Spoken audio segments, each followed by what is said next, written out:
नमस्कार साथियों, आपका अपने इस चैनल आयुर्वेद इमॉर्टल्स में स्वाति वर्मा बहुत बहुत स्वागत करती है। आज हम चर्चा करेंगे आम के विषय में।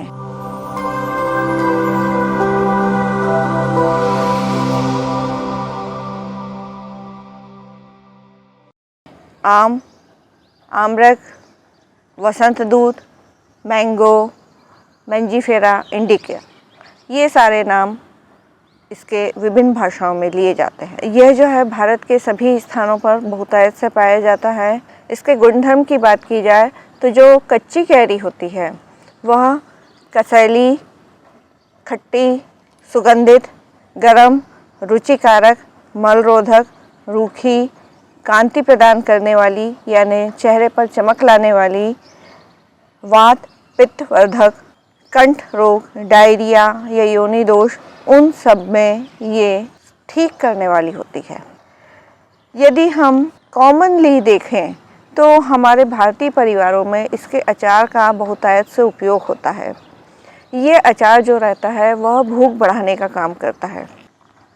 गर्मी के मौसम में यदि हम कहीं बाहर निकल रहे हैं, धूप में निकल रहे हैं, तो लू से बचने के लिए हम यदि इन कच्ची कैरियों को भून लें, भूनने के पश्चात उसका पल्प निकालकर उसमें मिश्री मिलाकर लस्सी जैसे बनाकर पिए तो लू नहीं लगेगी, और यदि लग भी गई है तो भी इस चीज़ को ग्रहण करें तो लू ठीक हो जाएगी। आँखों में किसी भी तरह का यदि विकार है तो जो कच्ची कैरी है उसे पीसकर आँखों पर पट्टी के रूप में बांध लें तो विकार ठीक हो जाएगा। यदि गर्मियों में जो फोड़े फुंसी निकल आते हैं तो उसके लिए भी कच्ची कैरी को भूनकर गूदा निकालकर उस पल्प के द्वारा शरीर पर मालिश कर दें तो फोड़े फुंसियाँ ठीक हो जाएंगी।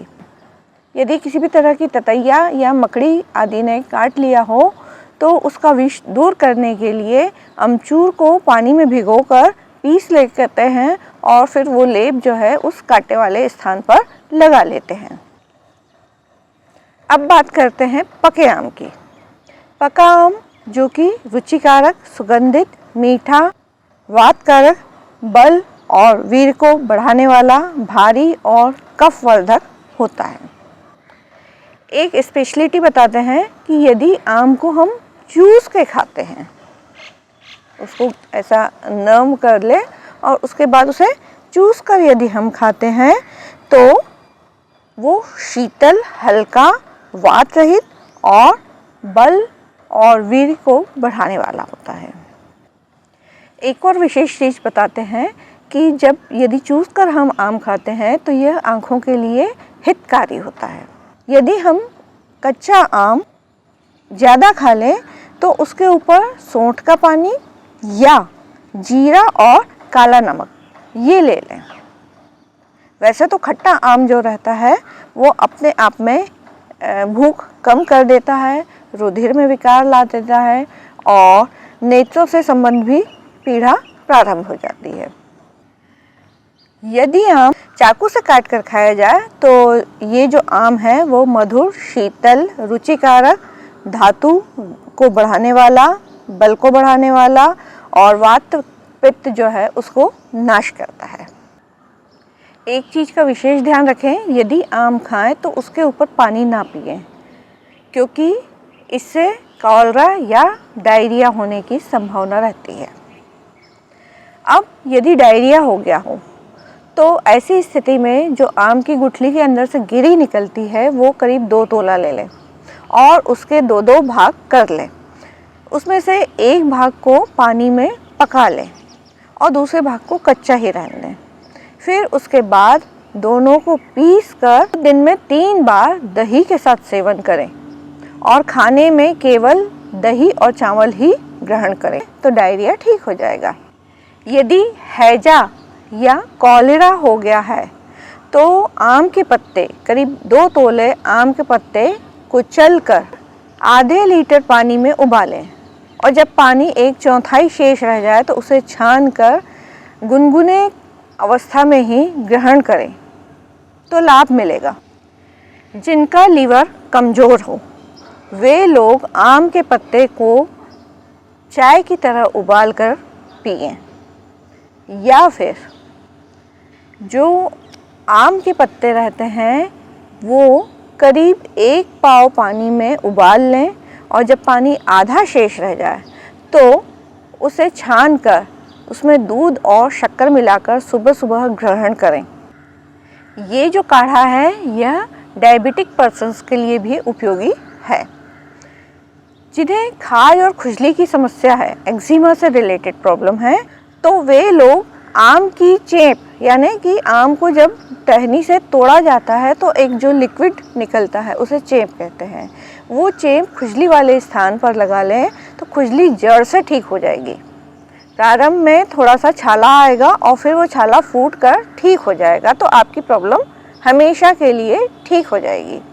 या फिर दूसरा उपाय, आम की बौर यानी आम के जो फूल रहते हैं वो और आम की ताज़ी पत्ती यानी कोपल जो रहती है, नई नई पत्तियां जो आती हैं, वो करीब 10-10 तोला ले लें और जो आम की गुठली की गिरी है वो और आम की जड़ की छाल ये 6-6 तोला और लोहे का चूर्ण 4 तोला, इसमें पुराना गुड़ 2 किलो मिला लें और इन सबको कूट पीस कर 10 लीटर पानी में मिलाकर कांच के बर्तन में रख लें।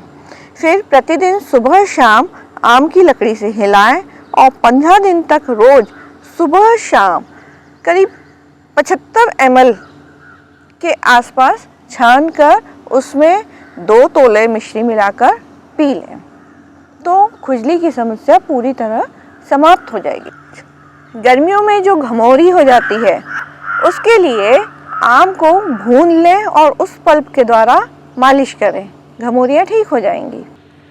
जिन महिलाओं को गर्भ धारण करना हो वे किसी भी ग्रहण के दिन यानी चंद्र ग्रहण या सूर्य ग्रहण के दिन या फिर ऐसा रविवार जिस दिन पुष्य नक्षत्र पड़ रहा हो उस दिन शुद्धता पूर्वक आम की जड़ लाकर रख लें। फिर एमसी पीरियड के प्रारंभ होने से लेकर 18 दिन तक उस जड़ को चंदन की तरह पीसकर मिश्री मिलाकर सेवन करें। यदि कृमि की समस्या है उसके लिए आम की गुठली ये करीब 2 ग्राम दही या पानी के साथ सुबह शाम लें। यदि हिचकी आती है तो उसके लिए आम के पत्ते, हरे पत्ते और धनिया इनको सुखा लें और जब हिचकी आ रही हो तो इसकी धुनी लें यानी अंगारों पर डाल दें तो जो फ्यूम्स निकलेंगी उन्हें सूंघें तो हिचकी बंद हो जाएगी। यदि पायरिया की समस्या है तो जो ये आम की गुठली की गिरी है उसे भून कर मंजन की तरह पीस के रख लें और दांतों में उसके द्वारा मंजन करें तो पायरिया ठीक हो जाएगा। केशकल्प के रूप में आम की गुठली की गिरी 10 से 12 इन्हें कूट कर पीस कर अच्छी तरह से महीन रूप में कर लें और उसके पश्चात नारियल के तेल में भली प्रकार उबाल लें। उबालने के पश्चात छान कर उस तेल को रख लें और फिर उस तेल का प्रयोग करें जिससे कि आपके बाल जो हैं सफ़ेद बाल आना रुक जाएंगे और बाल काले और चमकदार हो जाएंगे। यदि कोई विषैला जीव जैसे बंदर, चूहा, बिल्ली ये यदि काट गए हों तो आम की गिरी को लेप के रूप में तैयार कर लें और उस लेप को काटे हुए स्थान पर लगाएं तो जहर नहीं चढ़ेगा। आशा करते हैं ये सारी जानकारियाँ उपयोगी लग रही हैं, तो लाइक, शेयर, सब्सक्राइब और बेल आइकन प्रेस करना ना भूलें। इसी के साथ नमस्कार।